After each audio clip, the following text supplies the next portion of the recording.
Elizabeth Hansen Watley here on Keeping in Touch on WSTX AM 970. Numbers here 340-773-0390, 340-773-0490. If you want to catch us live, check us out on StreamYard.com. Look for WSTX AM 970. All right. Good morning to all of you joining on the stream. Shout out to all of you. You know how we start here. Happy birthday to all of you celebrating birthdays this week. We want to send a special blessings to you. And let's go.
Yes, happy birthday. We wish you nothing but the best as you continue this journey called life. And for those who are no longer physically with us, we still remember their memories and all the goodness they brought to the world. Happy birthday. Yes, we are here on Keeping in Touch. Many things going on. Last night was the gubernatorial debate from the Democratic Party candidates that took place last night, involving persons like Lieutenant Governor Roach, Congresswoman Stacey Plaskett, and let's see, who was the third one? I'm having a air moment right now. I'm so tired. So we had Donna Fred Gregory's former senator. And it was quite interesting to me to watch the parts that I was able to see. So one of the things I appreciated was that they were able to semi-debate it. I don't think that I would classify it as a full debate because where I think that there should have been more allowance to respond to certain things once said about a certain candidate. In some areas, they would just end that segment and move on before us getting to hear a valid response to a jab, I would call it, of a candidate. What I gathered in my general looking at it was that there was a lot of pre-prepped let's beat down on the other person and show how tough we are situation going on there. While that could be very entertaining for me, I think that it was entertaining. It showed that some of them have some backbone. However, I wanted to get to the nitty-gritty of solutions. Some of the things that were being said based on the person's background, I was quite surprised about because I believe that these candidates should be seasoned in government and how it operates and which branch does what allowances are done within the first branch of government as opposed to the executive branch and judicial branch. And so I think that gave me a little more clarity on where people's minds are and removed a lot of assumptions that we may have had based on the candidates' knowledge on what they can do and what they cannot do as governor. I think that throughout the process, we saw where, in my opinion, some of the candidates may have been more focused on trying to give a job than actually responding to what was asked, which is a tactic that we even see done on a national scale.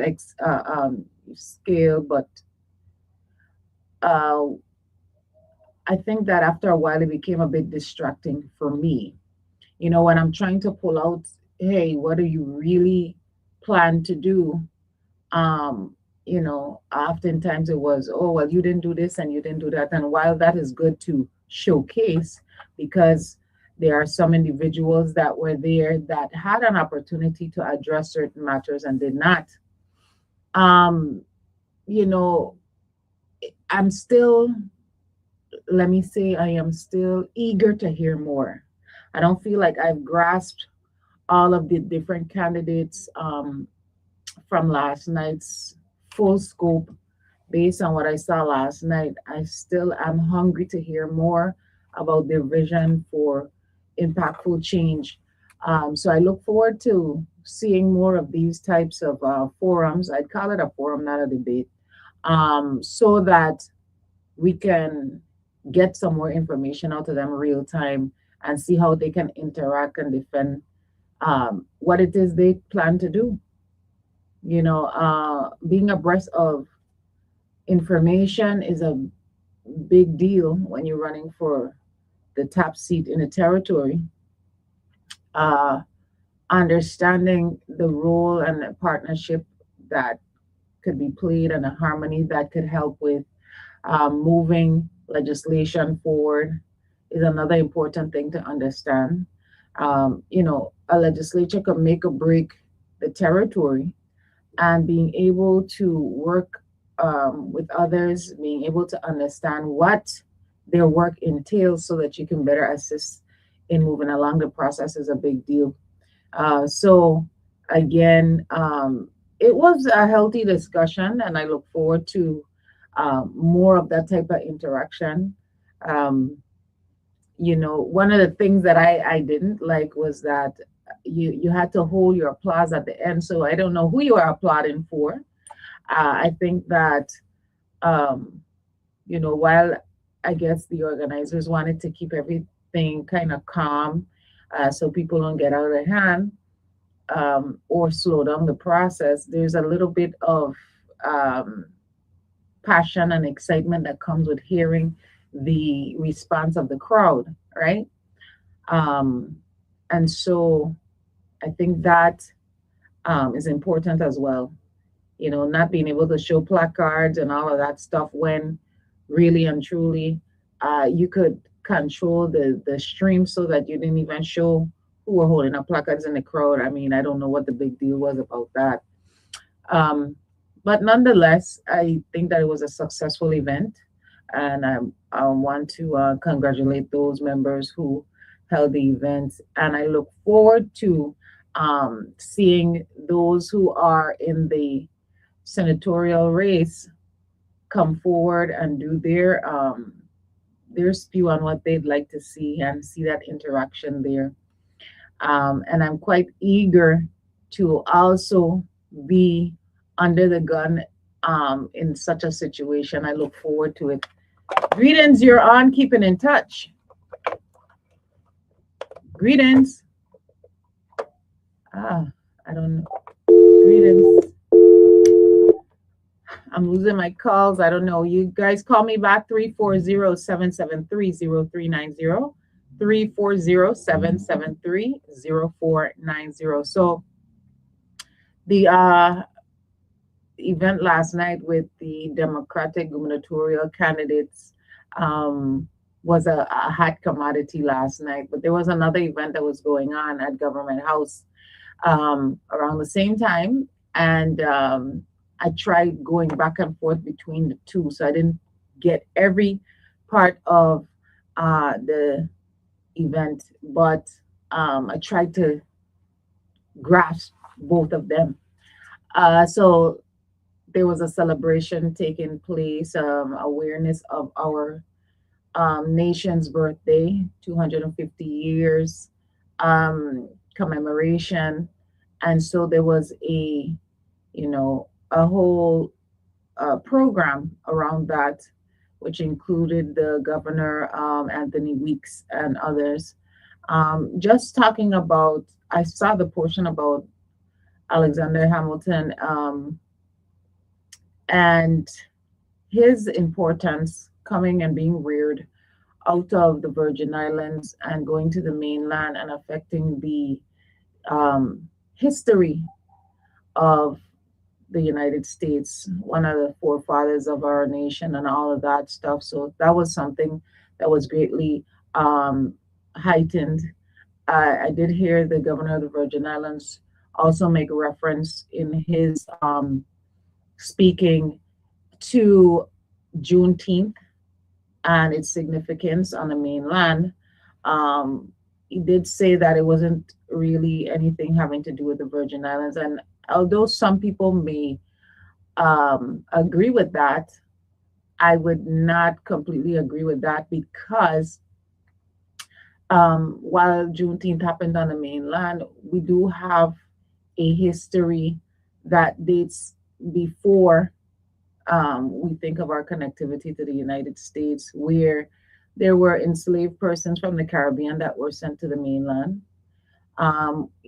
We speak about a lot of different situations where we had interactions with individuals that were brought from the Caribbean to the mainland to work on plantations.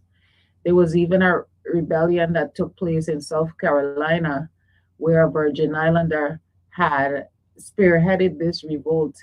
Sadly, he did not survive, but a lot of us here in the Virgin Islands don't speak about that connectivity and that history. But we've always been in play when it comes to the United States, although we haven't always been acknowledged for our roles in such.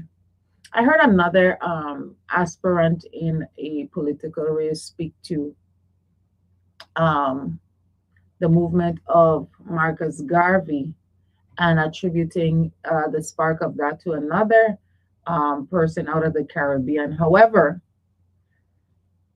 I don't think that it was completely accurate because this Marcus Garvey movement that he's been attributed with or been celebrated for actually started out of Hubert Harrison out of Frederickstead, St. Croix. And so this is why we have to speak about our history because we as Virgin Islanders have always influenced the history of the world in a major way. And like I say, oftentimes that history isn't passed on to young Virgin Islanders or even the world. There's a whole section of a library in a university, I believe of Columbia, that speaks to the history of Hubert Harrison, but we don't have that here locally in the Virgin Islands. So I believe one of the things that we need to do, especially if we're talking about having um, homegrown pride as Virgin Islanders, is to speak truth to our history. We often talk about all the negativities that come forth as if there's nothing negative going on in the rest of the world. But then when it comes to the accolades, we don't speak to that. Greetings, you are on Keeping in Touch. Pleasant good morning. Greetings, how are you? I am feeling blessed for another sunrise in paradise. Awesome, awesome. So I see the political scene is getting hot, hot, hot this And season. yes, and I'm getting excited because finally these candidates seem to be waking up. I can't wait. Okay. I like the little spark and the little fire I saw last night. Yeah, I like it. I like it. I think they could have said more as far as what their plans were. And they seem to be more on guard for the personal jobs, but I want to hear more. I want to hear more tangible things. Um, I think all of us do. yeah, but this is just the beginning. That was just the first swipe at it. So I just look forward to more of that type of interaction. I think there's some people who are undecided.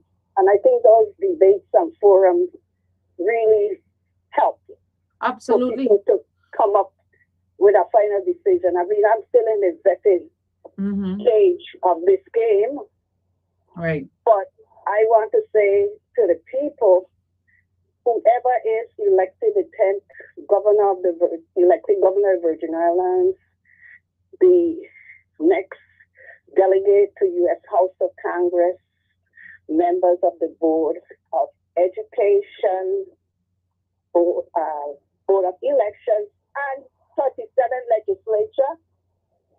Let's respect the will of the majority. When I speak, some people are very confused. When I say we have a Republican form of government, do you understand what's a Republican form of government? I do, but like I said the last time you spoke about it, when people hear the word Republican, they go off and thinking about the actual party. Republic. Yeah, the party. The party, Yeah, right? right. I think so. I think it's like maybe I'm coming out sounding like gibberish. Yeah. So, but again, it's because in regular day-to-day conversation, that's the only time they really hear the word. You know. Yeah. So I hope it's clear. What it means by Republican form of government is you have the three branches. Mm-hmm. And that's what we have here already. Right. And if we draft a constitution, that's what we have to have. And that's one of the provisions in the Public Law 94.584. Now, yes, United States of America is a republic, Mm-hmm. but the Virgin Islands of the United States is an unincorporated territory. But I do believe we should have all the rights as other Americans resided in a state. I am in total agreement with that. And I think we need to be advocating for it. But we also have to be ready for what that entails and what that comes with. Yes, there comes the responsibility. Correct. And right now, it's disappointing how the number of the number of inactive voters. That list is almost as long as the active voter list. Which is And that absolutely needs to be sad. corrected. Yep. I know you're not running as a Democrat, but for those that want to be part of the participate in the primary election, the last date to change the registration to Democrat is July 2nd, next week, Thursday. Mm-hmm. I'm excited because I like to be engaged in every aspect of the process. Yes. I know it's an exciting the time. One of the Huh? things, as I said, it's an exciting time, and yes, sadly, I'm not able to participate in that portion. However, I have many family members that are Democrats, so they will be there representing. But I still encourage everyone to go out and take a swing at it if they are Democrat. Go out and voice your opinion on who you want to represent you by putting that vote out there. Get yourself aware of these candidates. Not everything that's shiny is good. Oftentimes, and that's why it's encouraged that we do these public forums and debates so that you get to know these candidates and make a good assessment as best as you can if you're not able to personally meet them, Yes, because of course they're gonna put out their best. Everybody, you're running for public office, Mm-hmm. but whomever we choose represents us. They don't choose themselves; it's by majority votes. And it doesn't matter what party they're affiliated with. When they get there, they represent all of us. Right. They have to. The governor is for everybody, whether you're a Democrat or not. For everybody. Mm-hmm. The Democratic primary it's only Democrats because you don't have enough people running as Republican. Mm-hmm. So basically you have one party dominating the Virgin Islands. Do I like it so? No, not necessarily. But I would not denigrate the political party because the other parties don't have any strong leaders. Numbers matter. Yes. If you're going to cast aspersions against the Democratic Party, well, then why don't you take that energy and put it into building the Republican Party, the ICM Party, or creating a new party, whatever. Mm-hmm. But we have to respect the will of the majority. You have people still have lingering resentment, rape syndrome Well, because that this is governor was, yeah. that is normal. I mean, I think with every year it gets a little worse because um things get into a point where family members don't talk to other family members, friends don't talk to friends, and they're taking it to another level. And my thing is, at the end of the day, no matter who is victorious, we are to move forward and make sure that they succeed, because then it's success for our territory. And I think we've moved away from that, and that's why we see a lot more suffering now, because there are some that target individuals that they may have been on the opposing team of, and then the work doesn't get done because you're prioritizing being nasty to Mhm. somebody instead of just getting the work done. Yes, you're a public servant, Right. not because you didn't win the gubernatorial race that your supporters should. I'm generalizing who the top fit where it. Mm-hmm. Your supporters could continue to denigrate the supporters of the administration because it's a government for the people, by the people, of the people. We create the government, those who go out and vote, Right. and those who are just on the sideline bashing everything that's happening. We all make mistakes. Nobody's perfect. All they highlight all they focus on the negative aspects of the government. They can't see anything positive. Well, they're not part of the solution. And to me, this thing coming more like a circus, Well, a you're mockery gonna of call me back. democracy. Let me let somebody else in, but I want to talk about the circus today, okay? Because we have All right. all kind of bacchanal going on between the Bacchanal, election the last board, the flyers, but supervisor, the the supervisor, Captain Fox is ready. so Captain call me Fox. back. All right. All right. Okay. Greetings, you're on keeping in touch. Yes, Liz, how are you today? Man, I am standing. How are you? Are you okay? I had just tuned in and I heard you and Rodel talking, I suspect, about maybe the first gubernatorial debate or forum that it had. Yes, yes, that's what we were Yeah. speaking to. Mm-hmm. Okay, well, I'm going to get to that, but while I was waiting, I turned the TV on just in time to hear what happened, of course, to a black woman that had was had gone into a miscarriage and losing the child, bleeding profusely, Mm-hmm. and hospitals, three of them refused to admit her, attend to her, Mm-hmm. because they claim that they're not allowed to help a woman have an abortion. How do they determine whether it's an abortion or miscarriage? Do you know? But what you telling me? So they made an That's assessment what I'm without telling you. even, and I'm sure they didn't even Huh? touch her because then they will become liable. So how did they even come up with that? Well, let me tell you what happened. And again, I use the word black because I know what happened with black women versus white women. Okay, I'm well aware of it. Well, not only are you aware of it, it is statistically proven. Yeah. The thing is this: the first hospital she went to gave her some type of painkillers and sent her back home, telling her there's nothing else they could do. She went home and started to lose more blood and getting dizzy, and what's that? She felt that she was going to die. She had an 8-year-old son with her, and of course she was musing over the fact that she didn't want to die in front of him and leaving him alone. Mm-hmm. So she went to the other hospital. They gave her more painkillers and what's that, and sent her back home. Anyway, she finally found her way to her OBGYN. And he, of course, now is going to help her put last food under the banana. You see? Yes.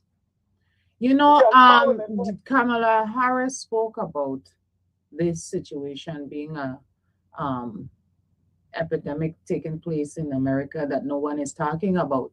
And some Uh-huh. people in the Republican Party were challenging her, saying, where are all these people she's talking about that's dying?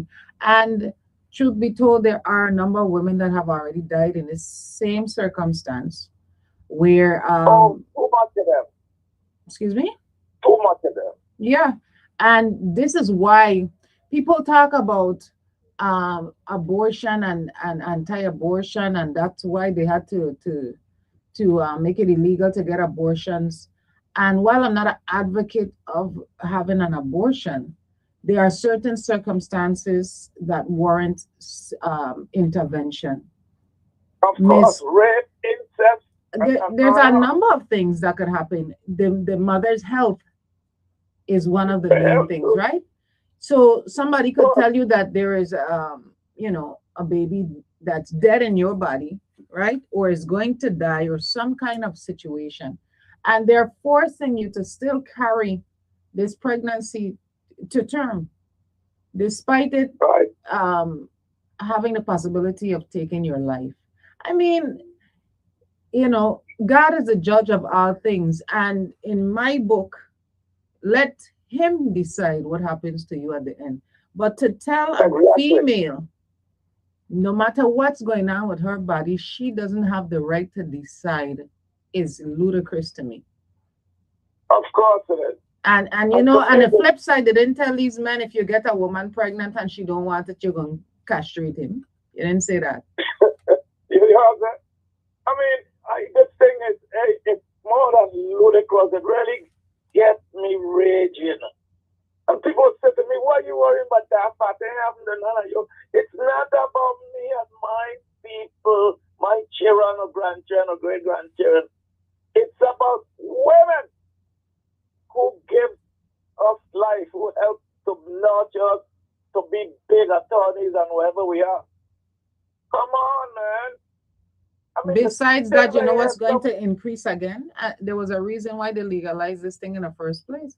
When people really don't exactly. want a pregnancy or can't deal with it, what do you think gonna happen? They're gonna find a way, and it's not gonna be a Of safe course, way. It's not that this thing will just stop because you say so. let me tell you something. I don't know if you ever heard, and I'm sure you didn't experience this because I don't believe you were into that kind of la. Mm-hmm. How I know homemade abortions to be in my growing up time from back in the early 40s was a woman using a papaya stem and stick it up into her womb or drink Flora. Well, I've Oh, heard tell all me, I kind know of about these things. stories. I've heard about hangers, and you got to be real desperate to take a hanger and force it Man, up into you. The kind of things that women already have to deal with, right? Not to mention the fact that even if you want a healthy pregnancy, that's one foot in and out of the grave. I don't know if people right? really understand what the female body goes through just to bring life. And then to think you got raped or violated in some way. So you didn't plan this Incest. pregnancy. It wasn't something that happened because you went and you played Russian roulette. Somebody took that decision from you, and then you still have to handle that. Or your body Right. just cannot carry a child, and they told you this will kill you, and they're telling you, well, you and your baby could go in the grave, but it's my decision, not yours. I mean, You know, and nonsensical thinking. the thing is this, I heard about it briefly during the week, but I was so very busy with this Haitian thing. Another thing that got me fuming, that I had a small discussion with three of my children that are into the healthcare field. And they too say that they're not oath of Hippocrates or no love won't tell them a woman come there bleeding across so that they're not going to try to save this woman and help her, Mm-hmm. and just turn her away. And I the thing mean, is, a come doctor takes an on. oath. You know what does it say about that? Are they not required now to make sure that they save lives? But that's what the oath of hypocrisy is based on. Hmm. Save lives and not sending you away to another hospital because you're out of one market and you're out of this. Hey, I mean, I don't know, Mr. I don't know. God better come for you all here because the choppiness that I see going on here, you just, it's craziness. Well, maybe he's Anyway, already let on me his go. way, because the way how I look at even what going on in Venezuela, you know, Yeah. uh, Oh, yeah. it's just devastating, and the numbers of deaths keep climbing. You know, You know, I just gave a little chuckle, but I didn't mean to do that. I don't know if some people read the Bible, don't read it, thought that if they publish it, or don't believe the word. I mean, it's right there in the Bible. In the latter days, there'll be earthquake in diverse places. mm-hmm. I mean, that thing in Venezuela wasn't just an earthquake and aftershock. It was two Two, heavy earthquake back to back. yes. Started with 32 people that the thought were dead. They were the first come, now they're up in the thousands. Mm-hmm. And yet there's some of us, them things don't happen down here. It Not don't come only up. that, the craziest thing about Venezuela, and I don't know if people realize that Venezuela is just south of us. If you Yeah, look at the map, so um, we needed to be paying attention, but tsunami warning came on my phone, not through Vitima or anything local or any emergency system. thank you. I Thank you. got That's about it. a I got a text message from a family member in Florida sending me a Okay then. link that says that we are under a tsunami warning. And I said, what? I didn't even know if this thing was real. And it's funny because I have a summer camp right now where I'm teaching these children about everything Right, from legislative responsibility, physics, civics, the whole 9 yards. And then we went over to geography, and we right, were just learning about South America, North America, and what's important about knowing geography, right? And then I right. told them, I also have tsunami training, and I told them, a tsunami could happen without a huge wave, and they were so surprised about that. And then the next day, this thing happened where I see this message on my phone, actually the night, and then the next day I brought it to their attention. I said, you guys know that Right, there was a tsunami warning um, for us in the Virgin Islands, and they was like, what are you talking about? right. I said, do you know that there Now, was a huge earthquake? And so we're in the region, right? And God, I'm thinking, while we always think that it's not us, so we don't have to worry, they felt tremors all in the BVI. They were talking about it oh, on the news, oh, right? oh, yeah. So, and how close we are, I was telling them how close we are to the BVI and St. Thomas after Right, those tremors. We do too, but we probably don't feel them as much as others. And true. this thing could affect us in the blink of an eye, and we never take anything serious. We don't.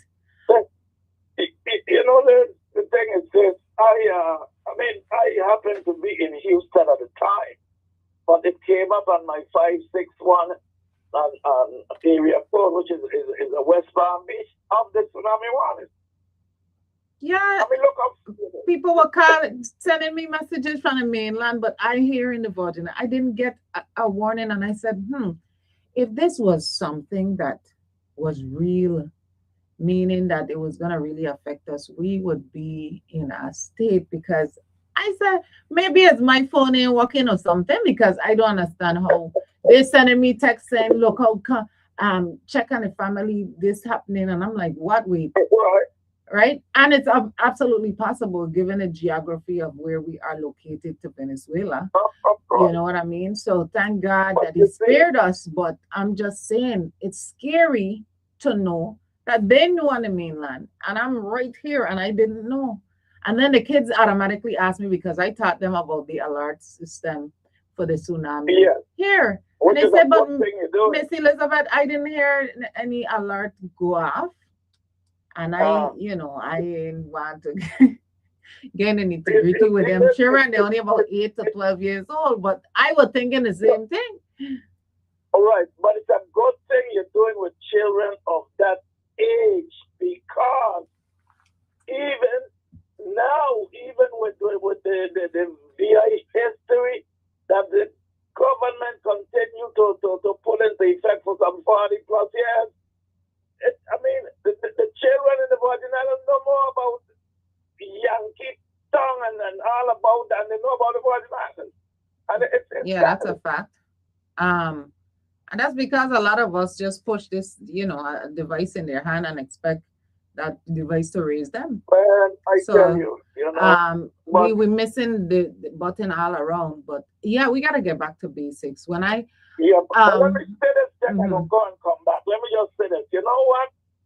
Deflects a lot of tremors, particularly here in Florida. If you on I-95 and the interstate or you're on wherever, and you have, let's say, there's 1,000 vehicles on a stretch, and 100 of them are these big old trucks that's making noise and banging a big old top bin behind them.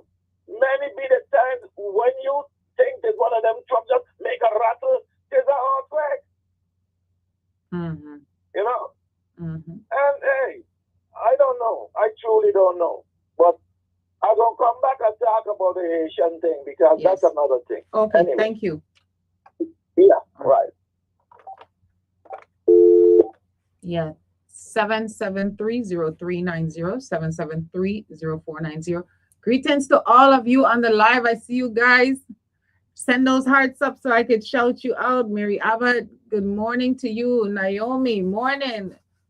Monica, good morning. Greetings. Malik, good day. Willis, hi, how are you? Daffy, Carlwood, Pan Bush, Irvin, good day. Ilma Rogers, David, good morning to you. Oh, Lord.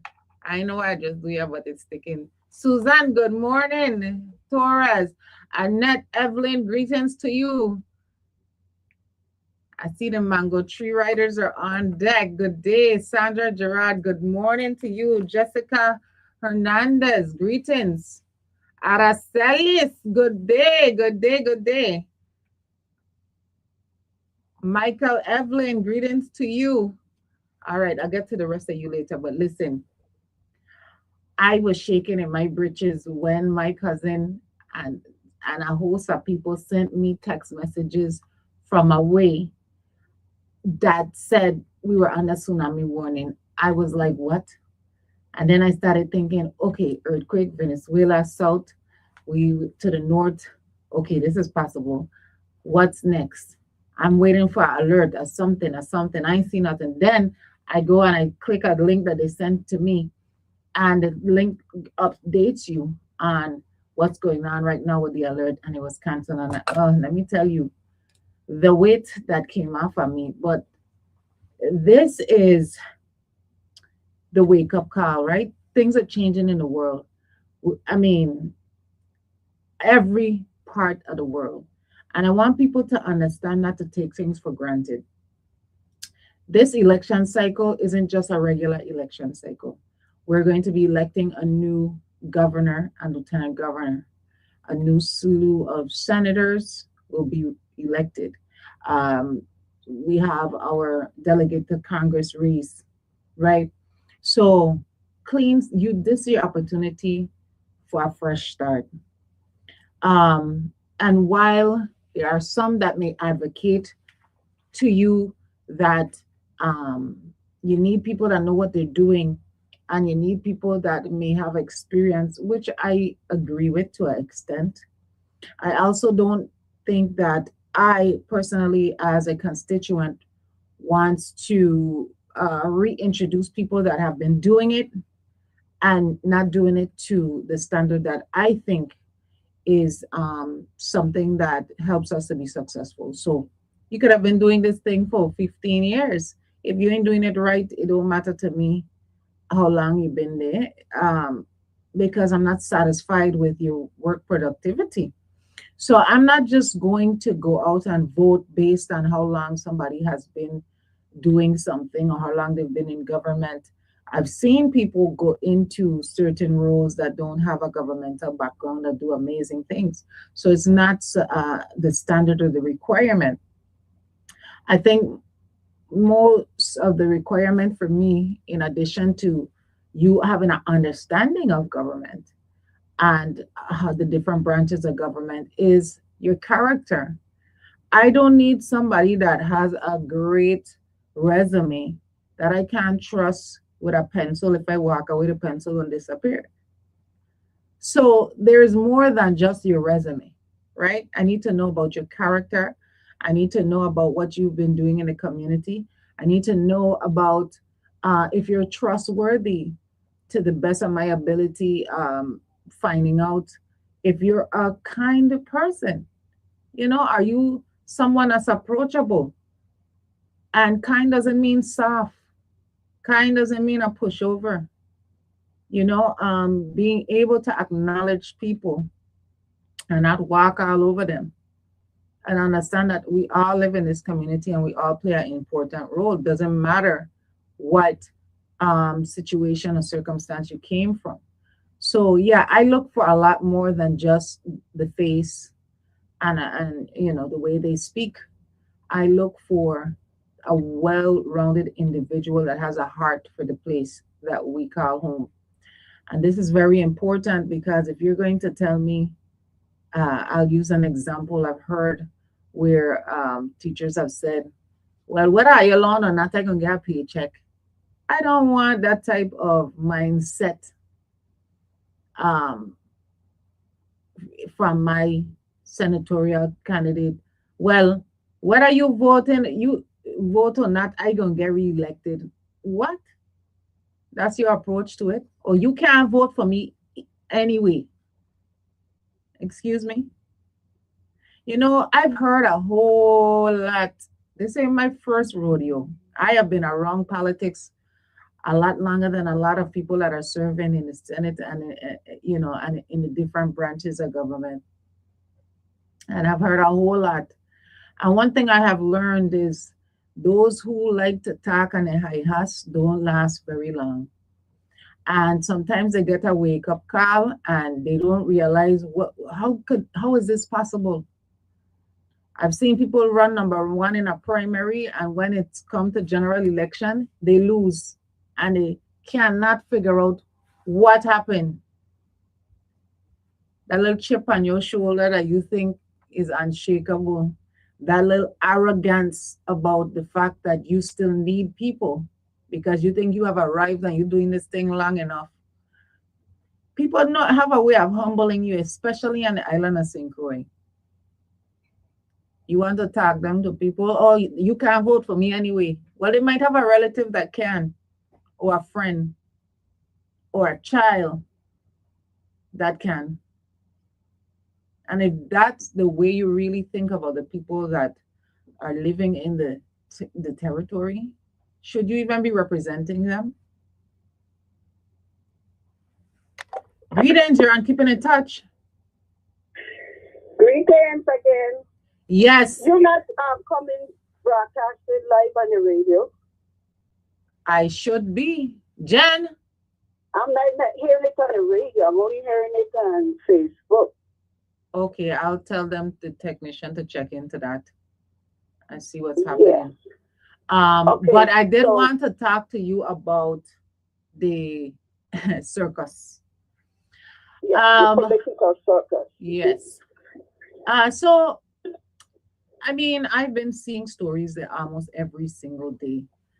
And I've been around politics my entire life, and this is the most back and forth I have seen in I think in my lifetime, and I've seen my share. Trust me, the Anna. On the ballot, after ballot, on the ballot, after ballot, on the ballot. That's your name, that your name. This your name, that your name. Okay, we've been there, done that. Writing the whole 9 yards. We've been there, but this is a new one for me, where a number and you see, this is why I think you and I spoke about opening Pandora's box. And once you start moving the goalposts, then it comes with a fallout, right? Then everybody think they can move the goalposts, right? So if you move it for him, why you can't move it for me? If you move it for her, why you can't move it You for me? open Pandora's box, but Okay. you violate the rules. And then we say that the supervisor is the one that's a determining factor. And you're busy challenging her every step she makes, but here it is that every time you turn around, you have to backtrack, right? So we have a number of individuals that have qualms with the election system. It's becoming something that I'm pretty sure is already in the courts, I believe. Um, and people filing this and filing that, and again, this is why I'm not a proponent of making any change within our election cycle. Um, Neither mind. because here is the confusion again. While we are Mhm. trying to encourage people to partake in a process, we have people that are trying to change the rules in the middle of the process. Um, you know, it used to be a situation where people were very, very cautious about how they put in their nomination papers for a few reasons. People judge you on everything. And once you take that step, it's open season, right? You Mhm. technically now are becoming a public figure. You put your name out there as a contender, although you are not certified yet. They start, shoo-shooing. The paper might run your name and say that you picked up papers the whole night. It starts, right? And so people were very cautious to get it right. They would, you know, handle it with kitten gloves, we say. These days are a little different. Um, this is well now after a certification has taken place as far as who are legitimate candidates. And that doesn't mean that you cannot make a challenge, especially if someone becomes aware of something about you and they bring it to the attention of the election system. They have to investigate. And the supervisor of elections has that power to investigate any said person. My thing comes where I see a number of individuals who, again, because we opened Pandora's box, are now challenging in a different way, right? Well, Mhm. you disqualified me for this, but somebody said this. You disqualify me for that, but this person said this other thing, right? And I think the rules are pretty straightforward. If there's one thing I would do in amending the process, it would be that the nomination sheets have a line where you have to write the candidate's name on the top of every page that has to be signed prior That's to a good them idea. signing the document. Therefore, whoever is signing the document is fully aware of who the candidate is as far as the name is concerned, right? They can't say they didn't know the person name. And that doesn't have to be by law. That could be a No, no, policy no. It's a from the policy court. exactly, and Right. that's why I said that's something I would have implemented just to get rid of the confusion, because we see in this cycle now. Because let's be real, when we started the process, everybody is under the impression that you're going to do the right thing, but we got to understand there are some individuals that may not want to follow the rules, right?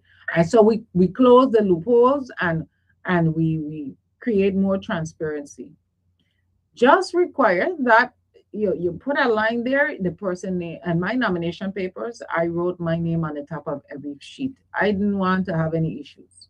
And that was what I was taught to do by my mother. When we had her Smart. nomination That's smart. papers, she made sure that she put her Johnny Hancock on each page so that everyone knew this was Alicia Chucky Hansen nomination paper. So there was never an issue with that, and so I followed suit. But to hear the confusion around something that could be so simplified, I'm just at awe with the things that people would try, um, allegedly, but that's just one of the things that just to let you know that we're living in an evolving situation where we have to be aware and we have to be prepared, right? There was one point in time that there was a law that Good morning. Hold on, please.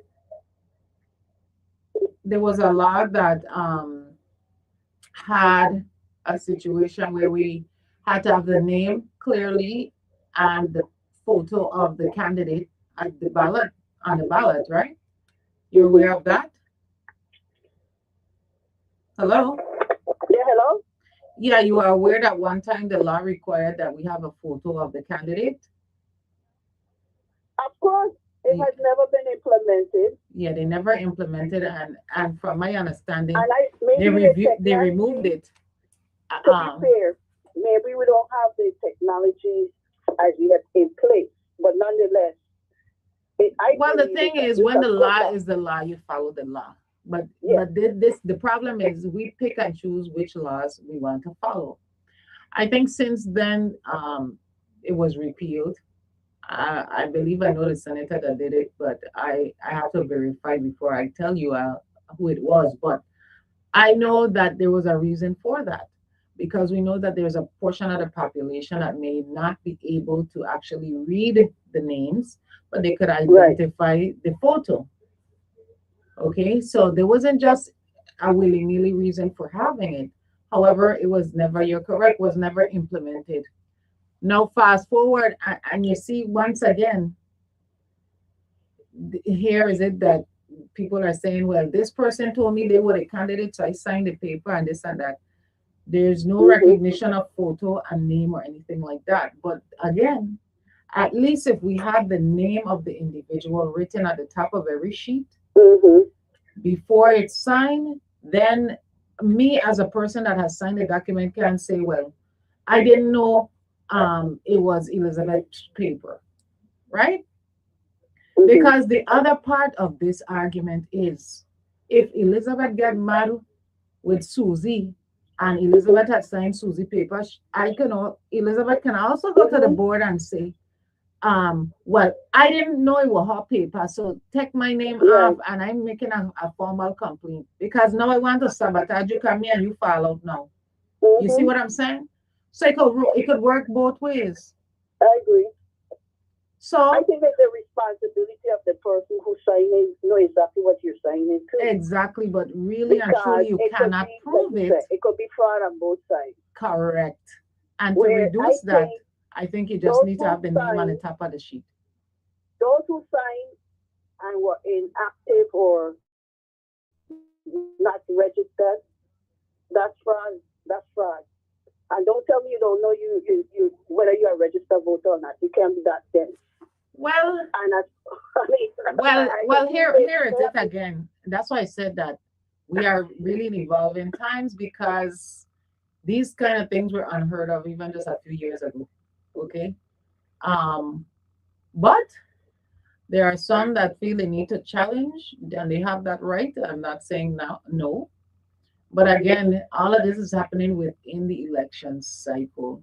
So for But they're making those, a mockery of democracy, like I'm saying, where you have this gubernatorial candidate that was disqualified because his running mate resides in Florida, is wearing an ankle bracelet, has never registered to vote in the Virgin Islands of the United States. But you have that person as your running mate, and now in a handwritten note, you want to appeal the decision of the supervisor of elections. I well, mean, yeah, I'm that's your curious right. to see what the argument is because here's the I thing. find that to be a frivolous lawsuit, Well, and here's the you know what thing. I'm saying. Let's If see you who change represents the himself as rules, a fool for clients. if you change the rules for one person, what do you think is going to happen?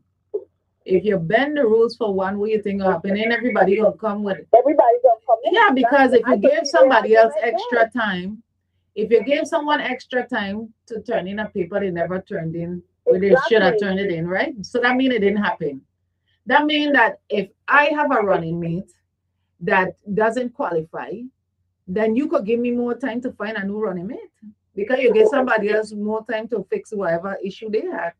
See, this is Exactly. why you have to stop playing with the rules, okay, and what governs our elections. Because everybody think it's a game, and because you think people wouldn't come with all kind of things to you, right? And then when it happens, it's like you're the deer in headlights. Not only that, we're on a world stage now. It's not like before when issues of the Virgin Islands weren't out there for the world to see. And so we're encouraging people to come here that think they could one up on the system, right? We have people to come in and trying all kind of thing, residency questions. We have issues with if you're qualified as a candidate, the whole 9 yards. And while we think it might just be us locally, no, no, no. People are watching. We got to remember we're a U.S. territory. We do have certain powers. We live in paradise, and there are people that are going to want to take advantage of us. Meanwhile, we have a good bit of a population that doesn't even participate in elections anymore. We have a huge inactive um, roster of voters and all of this. So, I mean, anything is possible. And we have to be very careful about what we put out there because we upset with who our opponent was and why we weren't victorious in this race and that race. Because while we fighting our neighbor, the other person is trying to figure out, how am I gonna get enough of my people to come and take over this thing? Well, you see, we have the laws written in the Virgin Islands Code, but what some people don't realize is the U.S. Code supersedes the VI Code. Mm-hmm. And some of the laws that's written already in the Virgin Islands Code could be challenged on constitutionality basis. As we see, you have 30 days to register to vote before the election, Mm-hmm. whereas the Virgin Islands election system for the longest while have been practicing a law that's on the Virgin. I don't know if it's still there, if it has been removed or what. But you remember, it used to be 90 days residency. Resident. You have to be 90 days a resident in the Virgin Islands before you could register to vote. Mm-hmm. But it's a federal law.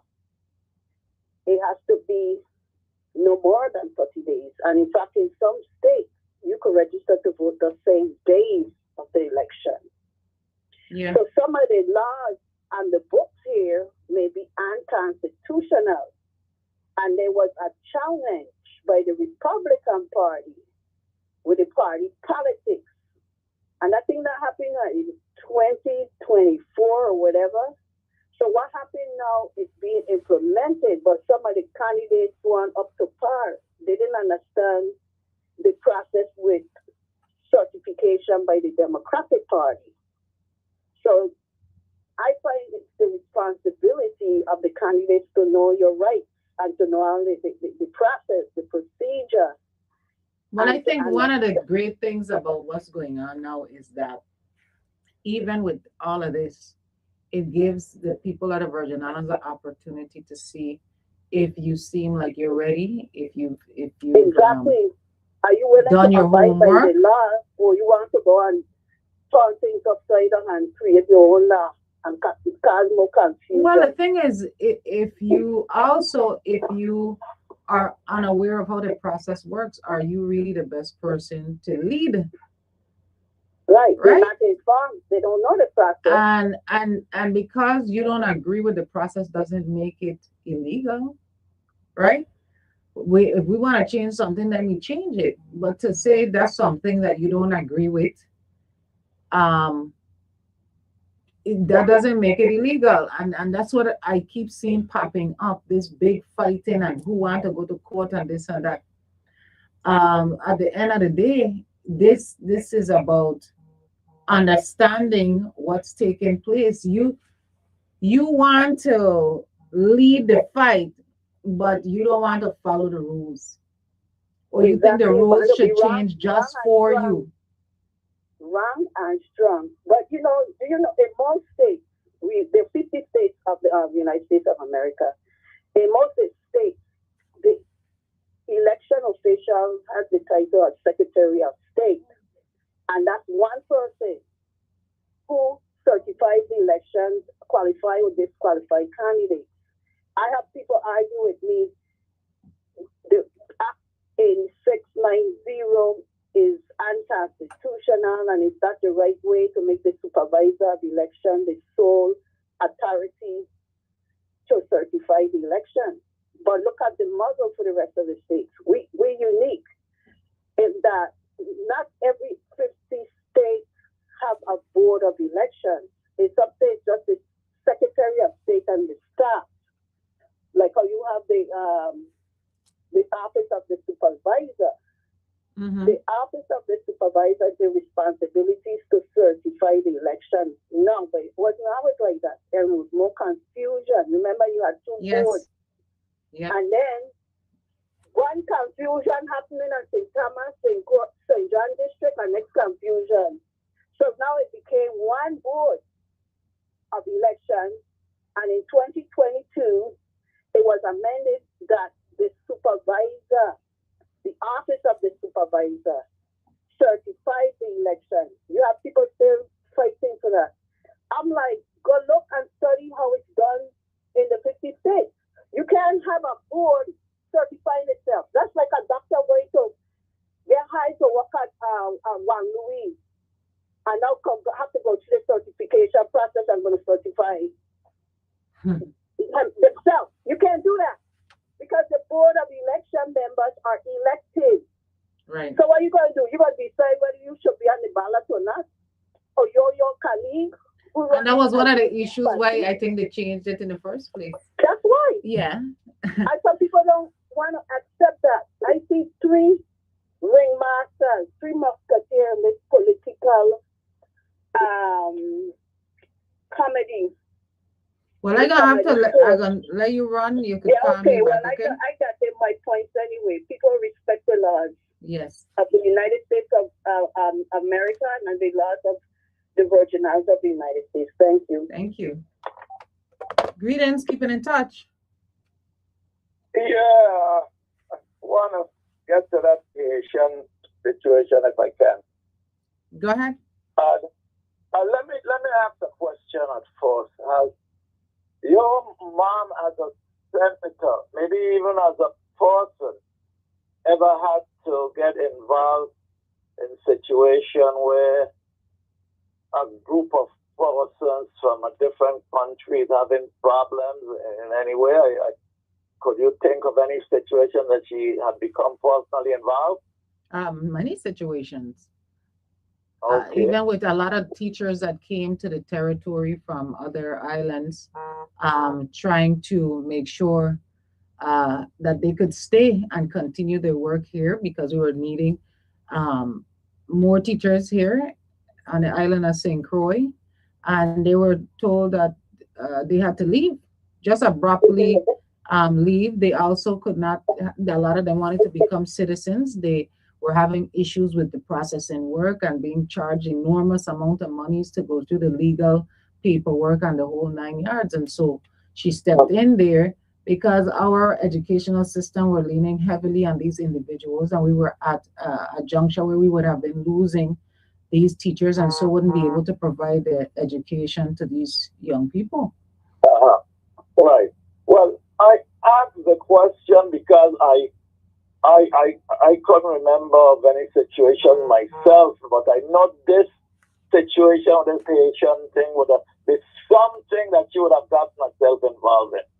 Now, for For many, those who many, are not many aware years. of what you're speaking of, can you elaborate? Well, okay, okay, okay. It's where the Trump and his whatever was able to convince the Supreme Court that there has to be mass deportation. Now, when the first came, the Supreme Court ruled on this earlier in the week, they said Haitians. Now this morning I heard them, I guess they got to add in another group of people. They say Syrians.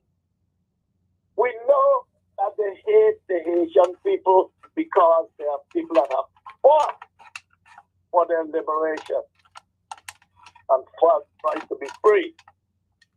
And I do not understand why you would, to me, you would love a people that stand up, you know. But I, for years, have been sympathetic to the Haitian situation because I happen to know a lot of them. And when I bought a condominium in West Palm Beach back in 2009, I think it was, the most, to me, they outnumber American black people. And when I say that, at least in the area of service, cashiers in stores, I mean, you could name it. I mean, this is what they do. They work. I know some of them that I played golf with and once that when I could have played. They would have a full-time job and 2 or 3 part-time jobs. They didn't come here to beg or steal nothing. Nothing come to America. And if the law doesn't protect them as refugees that have to flee the country, I mean, what else do we want to must they stay there and get themselves killed? Look what happened in Haiti today. And again, I don't understand why black people love to kill black people. What I advocating to kill anybody, but I love to kill one another. This is something we have. You said who loves to kill who? Black people, we black people love to kill black people. I think that every race kills each other. You know, No, here's the difference. Don't give me that. Don't give me that, please. Well, I will give you this. We know that in the United States of America, it is a narrative that is sent out to the public that black people are more violent than any other race, which is not completely accurate. But for some reason, it's highlighted, and we know the racial biases behind of it.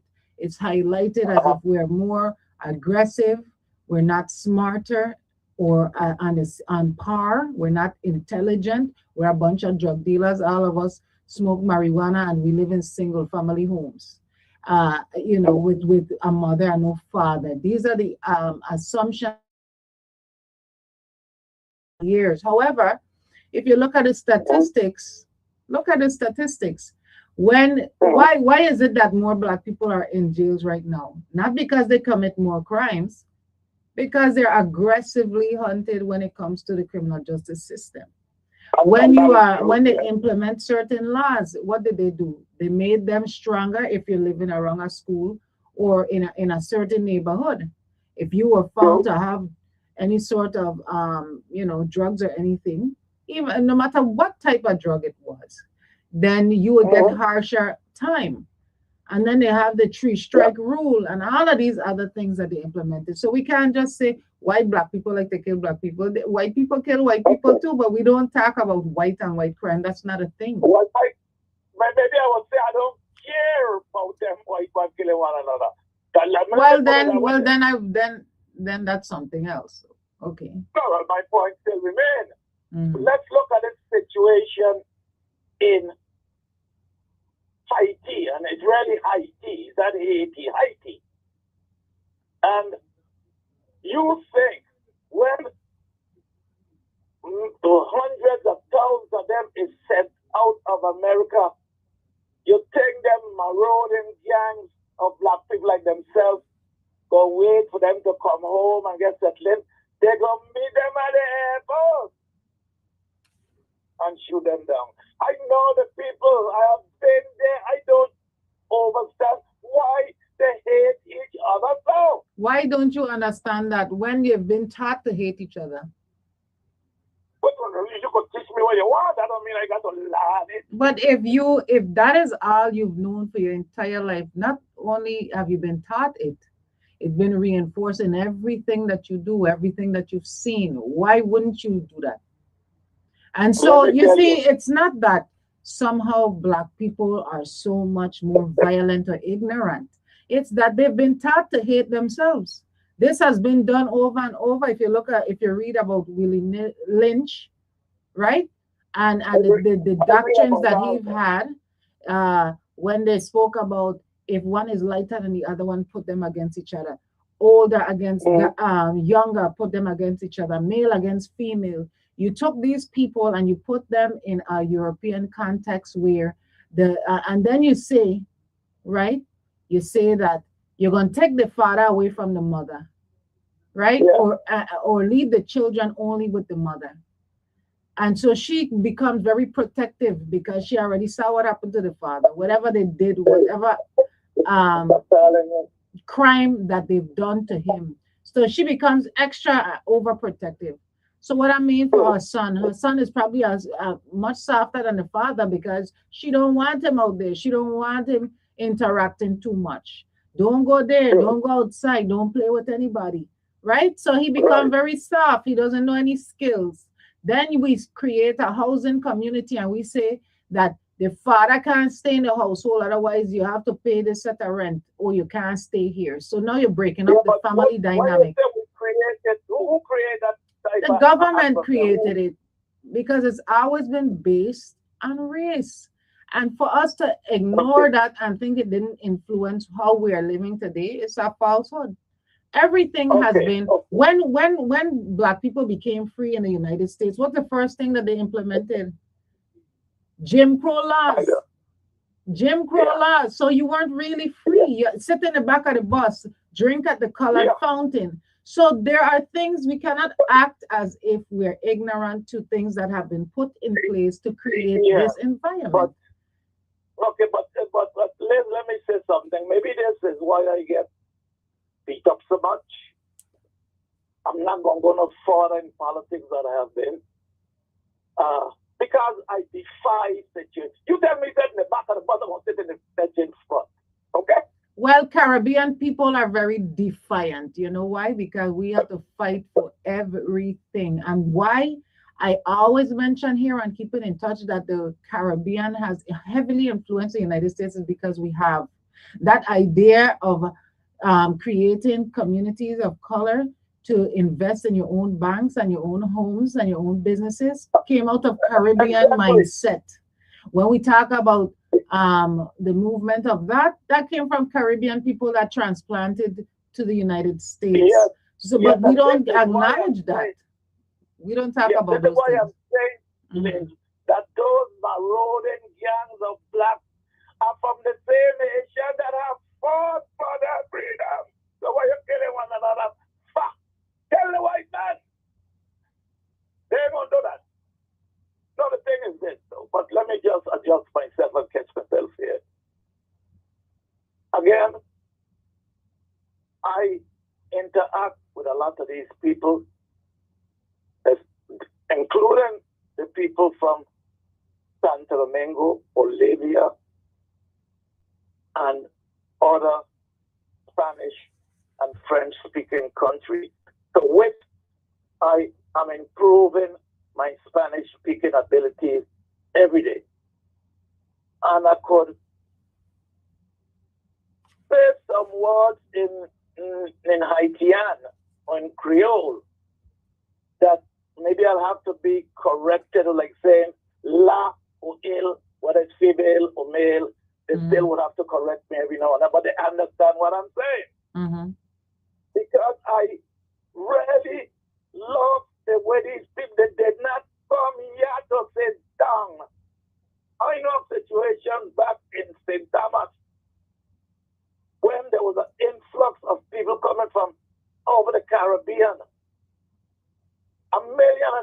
into one room house and to take time to lie down and sleep there to do. You will stand up in a car and say, "It's your time to lie down." We as Virginians never had that kind of struggles. But then I go and, like I said, I frequent I'm a street man. I talk to youngsters, like basketball courts when they're playing and listening to them. And when I go hear another one black boy, they say, "I'll kill your mother then." I said, come a minute. What are you going to kill him for? Well, because he won't die to bother me. But you going to kill he, and by extension, his mother, because he buys the ball to you. Well, what's wrong with you? So the white man taught you that? Well, why you didn't tell him go to hell? And do just the opposite. That's my point. I'm not saying I'm not in agreement that I'm against that, but we ourselves have to teach them differently, and we also are a proponent of sharing that foolishness to our children. So we have to acknowledge that we playing a part too. The same thing about the colorism and who here look this way and who here look that way. Me, I'm making a child with a Puerto Rican because the guy have good hair. I've heard that so many times. Right? And then we would be the same one that said, "Don't treat my child this way because they look that way." I mean, we got to be real at some point and acknowledge where we play a role in the way that our young people are thinking. The same way how I come here and I say, when you're not in agreement with somebody, that doesn't mean you have to be disrespectful and scream at the top of your lungs and call them out of their names. We are intelligent enough to communicate without all of that. Okay. Let me, because I don't like to stay too long on the phone. I'm very conscious of it. But let me just say this and I'm going to go. Just when it was early this morning, 4 o'clock, I and a white attorney friend of mine got into a breakup situation of friendship. Mm-hmm. This lady had lived in the Virgin Islands for many years. She was an attorney. And I first met her back in Chicago, South Side, when I met Barack Obama and Michelle. Yes, friends of mine. Okay. And with this situation in Haiti, I wrote a sort of an op-ed in the Chicago Tribune or whatever in the paper is. And she rebuffed, telling me that the Haitians are killers. They're the ones that do the most of the killing in the Virgin Islands. They chop up people with machete. I never know no man chopping up on nobody with machete. I know about the macheteros in Puerto Rico. But again, so because of that now, I lost a very close friend because I had to tell her, I always been saying you look like you're a racist white supremacist. Now you have proven it to me. Are you saying the Haitians deserve to be sent back in mass and let their own Maroon gang deal with them? So she and I done. You could be pretty as money. When I done with you, we done with you. So she and I done because of that. She called me every minute. They calling me back. Oh, I misspoke. You did not misspoke. That's what's in your mind. Let me tell you something. And I go, I hate to hear white people say, you know, I have no problem with black people. I love black people. Hey. Of course. You're telling me that because you think I got some picune thing called a brain in my head. I know how.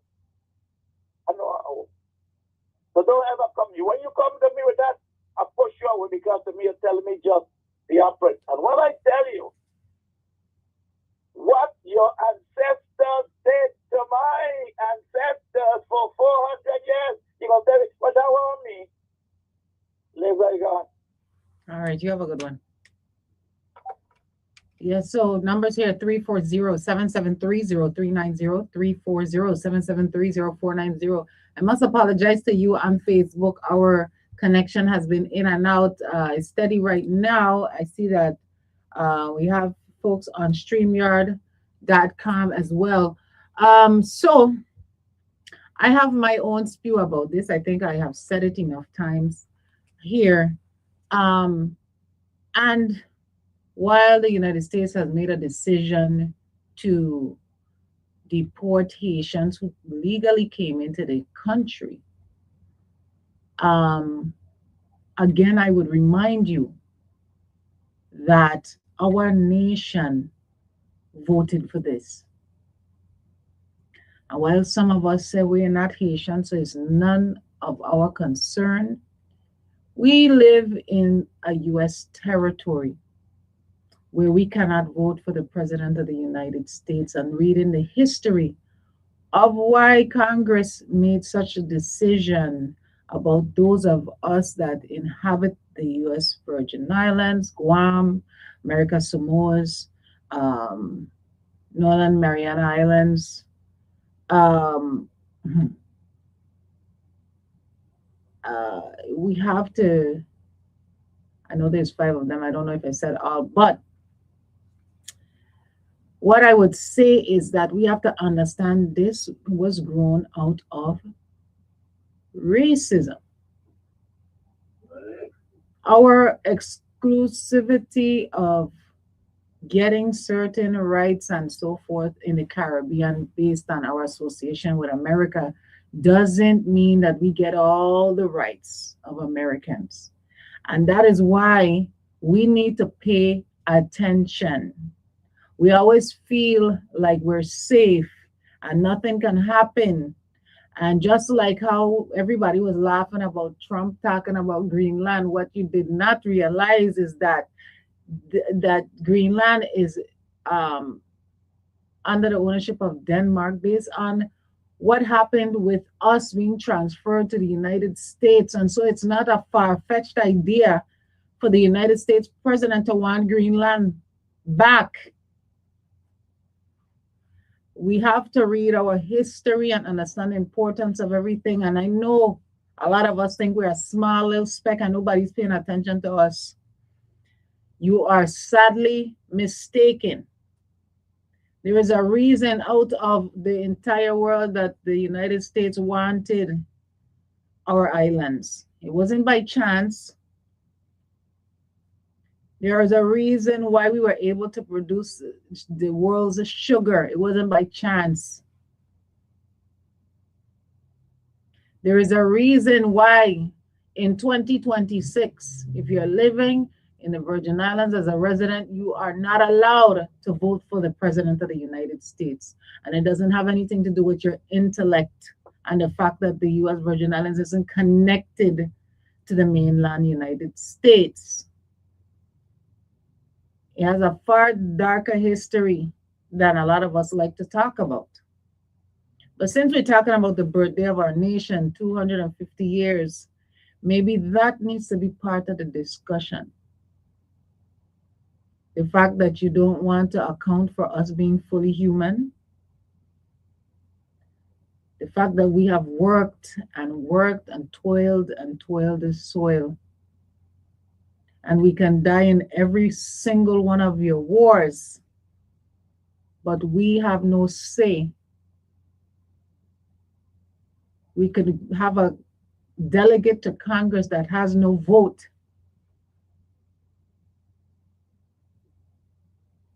And if there's a disaster on the mainland and one here, we don't come first. So get off your high horse, humble yourself, and pay attention. Because today, for the Haitians, tomorrow, we don't know for who. I do honestly believe that what is happening was already supposed to happen because we have gotten laid back. We have decided that we're going to ignore the bad things as long as we think it don't affect our personal household. And now we're at a juncture where we're in real time figuring out we ain't so far evolved as we thought, right? We haven't grown up as much, and our nation is very young. If we read history, our nation is very young still, and she's still evolving and growing. But what happens when we let ignorance take over? We separate ourselves. We become weaker because we're so more concerned about our differences than our similarities. We don't work to our strengths.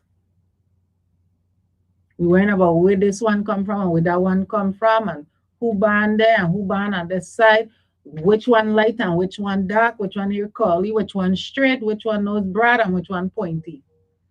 Does that really affect your bottom line? No, it does not. But these are the ignorant things that we focus on while people are taking over the world, right?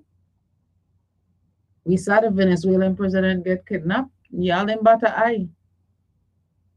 Now they're looking at Cuba. You're still in bata eye. As soon as the president of the United States started talking about Greenland, everybody up in arms. I wonder what is the difference.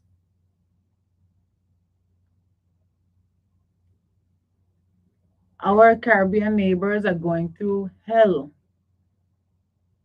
Venezuela is crumbling, and we worrying about who got good texture here.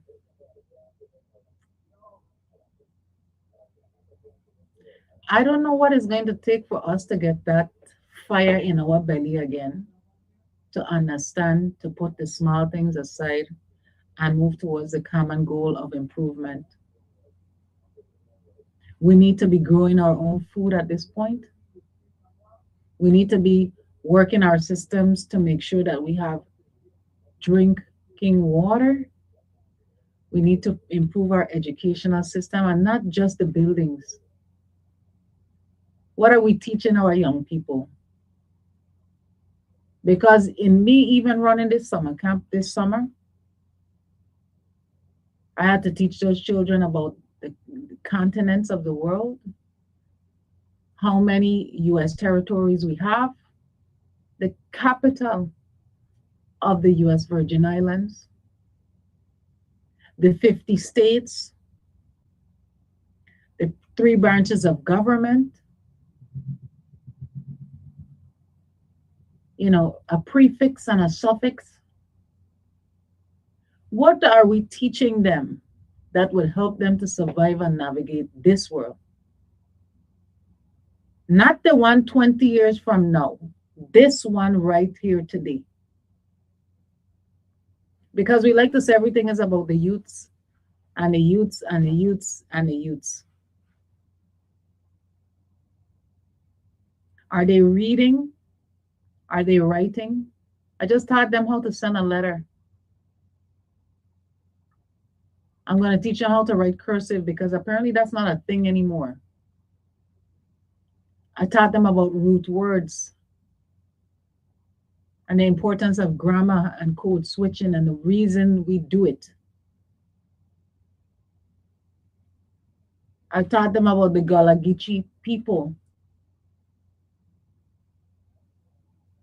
the southern states, the Confederacy, all of these things that they need to know. Because let me tell you this, if you're looking at the mainland and you're seeing that they're trying to take out all of this history, there's a reason for it. There's a reason we need to know about emancipation. There's a reason we need to know about Hubert Harrison, Alexander Hamilton, D. Hamilton Jackson, Alicia Chucky Hansen. There are reasons for it. And while we're on that subject, I'll be in the legislature testifying on Monday afternoon. You guys can tune into Legit TV or the legislature Facebook page to see it live. Um, I'm hoping that you could also see it on your TV. But basically, there'll be some acknowledgement for Alicia Chucky Hansen in the naming of a roadway. And so that would be heard on Monday. I believe that block starts at 1:30, if I'm not mistaken, on Monday in the legislature. And I'm going to testify to that. So you guys tune in. But there's a whole lot that I would like to see. There's a whole lot that I'm seeing here in our territory. There's a lot that we've lost, and there's a lot we can gain. But one thing is for certain, we have to make up our minds about what we want, because this isn't a game. And while you have the opportunity to change things, you should take it, because we don't know what the next 2 years is going to bring, the next 4 years. What we know is what we could set up for tomorrow. And that heavily has to do with who you decide is going to make the decisions on your behalf. Now, I hear some people talk about their journey into making a decision to run for public office.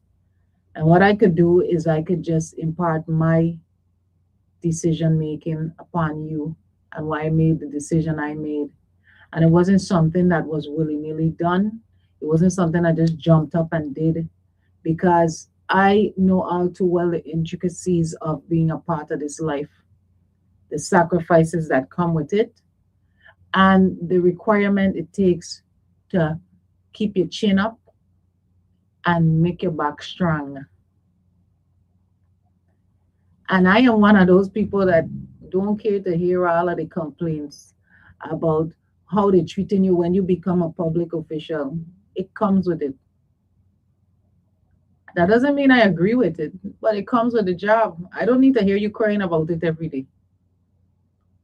I need to know that despite that, you could function. Despite the blows, you could focus and you could do your job. That's all I want to know. So if your back ain't strong for this, don't worry about it. People often tell me, "Oh, you're soft spoken. You're nothing like your mom. She's a thing," and I beg to differ. I am more like her than you know. People that know me know the difference. And I often remind people I have a mother and a father. And so let's say I'm the best of both worlds, in that I know when, and I know the time, and I know how to do it.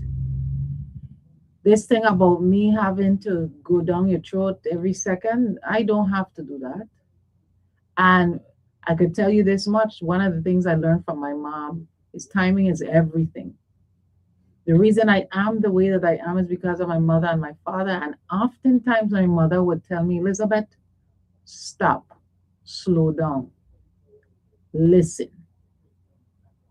Don't be so quick to jump in. Let me handle it." And so I learned because while many of you in the public saw the more aggressive part of her, she was very soft individual. She was very caring and sensitive to people. She could get in an argument with you and offer you a meal right after and have a joke and a laugh. She didn't take things personally. And I think that's what made her great at her job, because she understood the pettiness wasn't going to get her far. The worrying about everybody and what they think about you isn't going to get you far when you're working for people. Now, if you're working for self, that's something else. But when you're working for people, you have not the time to waste about what they say about your hair and your outfit. You don't have that time. So what I have learned is pace myself, listen, so that when I respond, I can respond accurately and in a way that makes sense. There are some people that just respond just to respond. That ain't me. And do I have the fight in me? Absolutely. Look for the fight, you're going to get it. What I do is I understand that there are some people that can't deal with your approach. That doesn't mean that I am going to change myself for anybody else, but I know that I need to get as much information as I have to get, and I need to approach you in a way where you're open to giving me the information. We don't have to agree on everything. I'm going to respect you, and I'm going to expect respect in return. But that doesn't mean I'm going to be soft. That doesn't mean that I'm going to let you push over on me, walk over me, and engage with me in a disrespectful manner. No. What people seem to forget is I am her daughter. So to think that I wouldn't defend myself and the people I represent, false. The second thing is I come from a woman named Miss Christine Gallows Bay and Spogs out of Gallows Bay and Mr. Pickering out of Tatola. Y'all have to understand that your roots make a difference and it matters. The people that raise you matters. The morals and the ethics that have been put into you matters. So I tell people I welcome them to get to know me. You could hear all the rumors you want to hear. That is out. People, I mean, that's a part of the culture. But if you really want to get to know me, approach me and ask me a question. This thing about, oh, I hear they said this and I hear they said, I hear a lot about you too. The thing is, I don't walk around with ignorance. I am not going to take what somebody tells me about you to be fact. I'm going to give you the opportunity to show me who you are. And that's it. Then I'll make an assessment, but I would caution people that would like to run around with ignorance and stories to really stop and assess if it makes any sense. Would the data of said individuals not prepare herself? Would she not educate herself? Would she not gain the experience and the intellect and the knowledge to do what it is she set forth to do, especially when the expectation is so high for someone like her coming from who she comes from? Those are the questions you need to ask yourself. Now, one thing I learned from Chucky Hansen is always be prepared. So I'm not going to step into an arena like this ill prepared for what is next. I've gotten some invitations. I'm going through them. I look forward to having the opportunity to publicly have discussions. I want to be able to showcase myself on these forums as well. And I would love somebody to create a real debate situation where we as candidates could actually come out, defend our positions, speak about our plans, and not just willy-nilly throw out ideas to the people of the Virgin Islands. This is the time now that we need to come with real plans and aggressive results. Healthcare is one of my number one areas that I think needs to be addressed. Without healthcare, we are a dying society. There's nothing we can do. We have an aged population that has to leave. Then there are my contemporaries who are leaving with them because we have to take care of our parents. We're losing skilled individuals to other jurisdictions. It's not that we don't have bright minds here. big minds, futuristic thinking individuals. We've always had that, but we're losing our talents to other jurisdictions, and we have to change that. Greetings, Jaron. Keep it in touch. Hello, good afternoon. What I should say, good morning. It's Good recorded Dr. morning. Michael Antonio Rodriguez. How you doing? Greetings. I am standing. How are you? I'm doing fine. I'm here listening to your show here in Maryland because I'm getting ready to go to Ghana. Okay. But I pleased to see how you're staying focused and well balanced. And being a candidate, you're now taking up the mantle of your mom and your family members, because I'm sure the family members that run, I think one of your brother, your cousins, that your uncle that run for office too, right? Hansen? Yes, that's my cousin. Yes.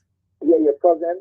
So, politics is in your blood, and the attacks are going to come. Be prepared, but don't be shivered.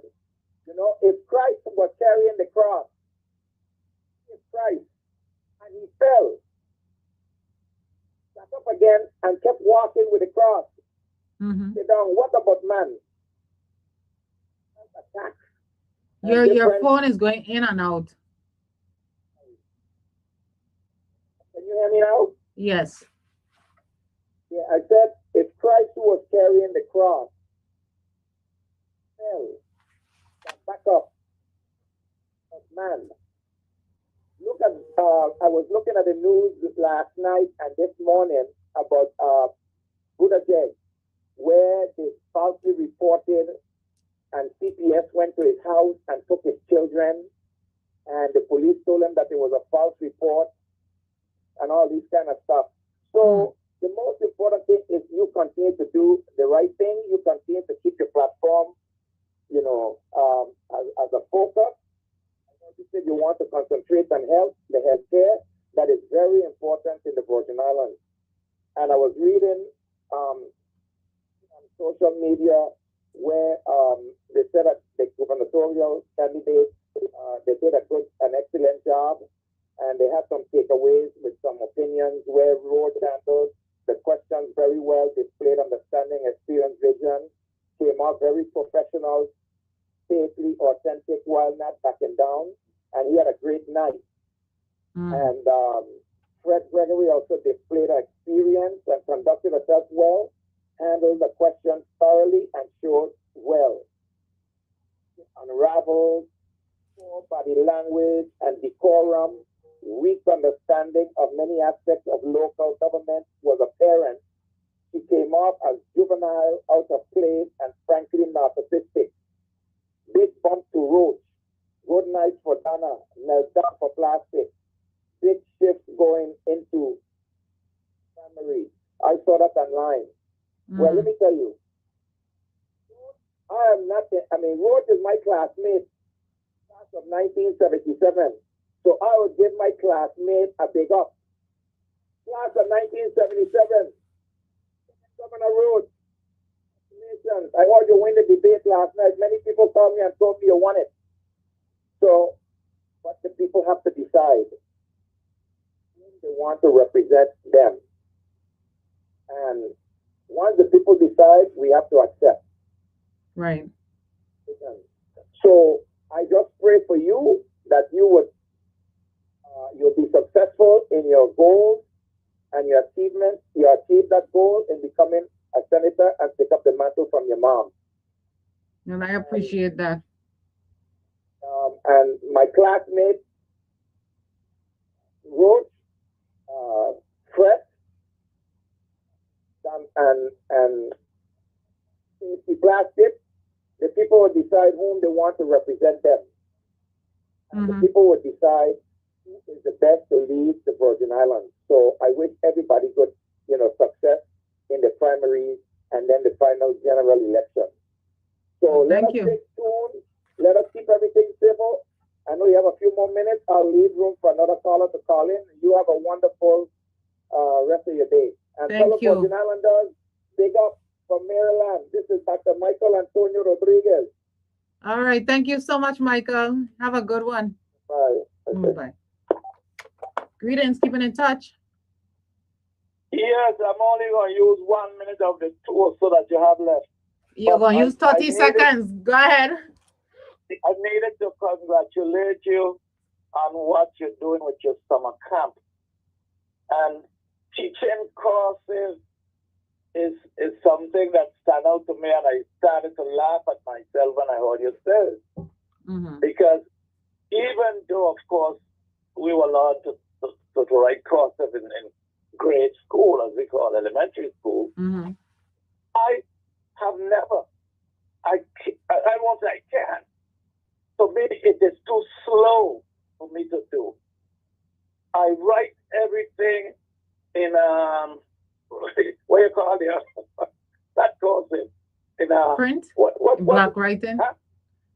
What In is it? print, right? Mm-hmm. Yeah. Okay. And mostly it's all caps because to me it is easier and faster. My You know, father writes in when all you caps run, too. It's yeah. And some people take offense. And I had an attorney when I was at the housing authority. I hired her that she was into labor law. We had a problem with the union. And she asked me, why are you writing these things to me in all caps? I said, well, that's the way I write. She said, well, I don't like it because she called it's like screaming at me. yeah, it's It's telling because me when that, people look at it, they feel like you're having a tone. yeah. Yeah. And that's so, that's just the way I write. Yeah, but you if they know? don't know that, they would assume Yeah. that you have a tone, you're upset.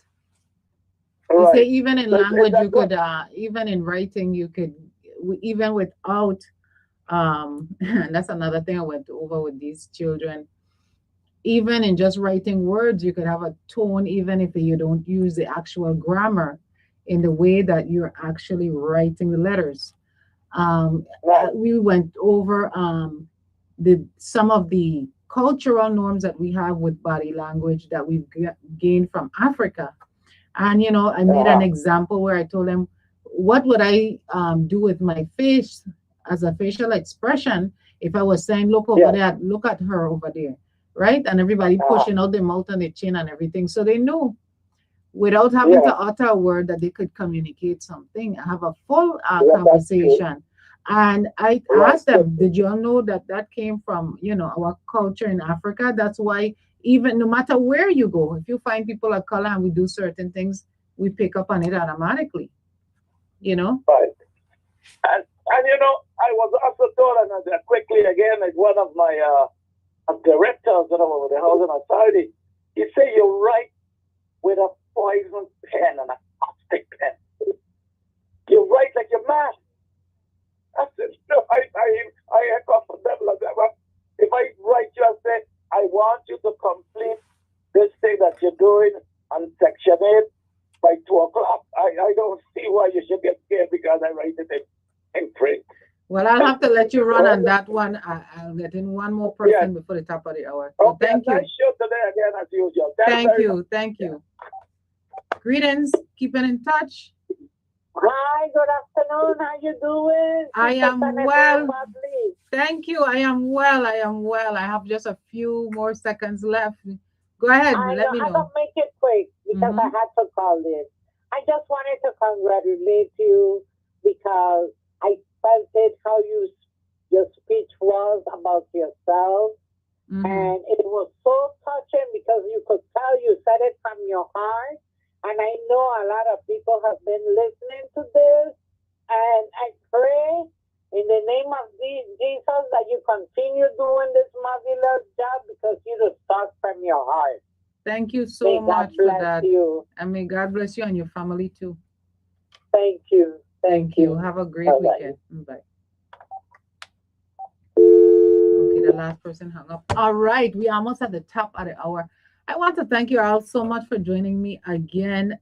There's so many things I wanted to say, but um, what I would say is that I honestly do believe that this is a make it or break it moment for the U.S. Virgin Islands, and we have to take it serious. I know there's a number of you that don't want to be bothered with voting.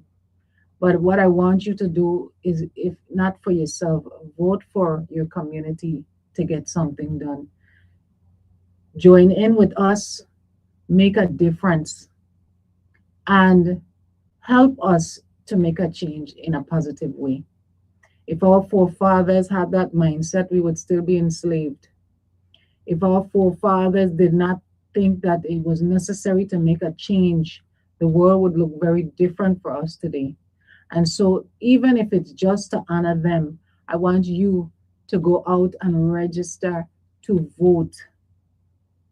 And then, if on the day you decide you ain't going out, that's on you. But at least not take the opportunity to be a part of the process. Don't take away your own right to have a say in what happens to your home. And home is where the heart is. Many of you are not from the US Virgin Islands, but you do have the ability to vote. Don't take it for granted because many of us have family that died for this right to vote. Doesn't matter what jurisdiction you are from. What is important is if you live here, that you do your part to make sure that we have a say in what happens to us and not leave it up to someone else to willy nilly decide what happens to us. We have gone with that for way too long, and we've seen the the fallout of that situation. We have seen where the Big Island of St. Croix has gone from, you know, glory days to limping along. We cannot ignore that. And we have to do our part to bring her back to glory days. And with that, the entire US Virgin Islands. So I want to thank you so much for joining me on Keeping in Touch with My People. I am your host, Elizabeth Hansen Watley. Until next week, I want to wish you all the best. Be safe and try to make the place better than you met it. Be kind to someone. Thank you so much. Bye. Greetings. I am Elizabeth Hansen Watley, a senator not only controls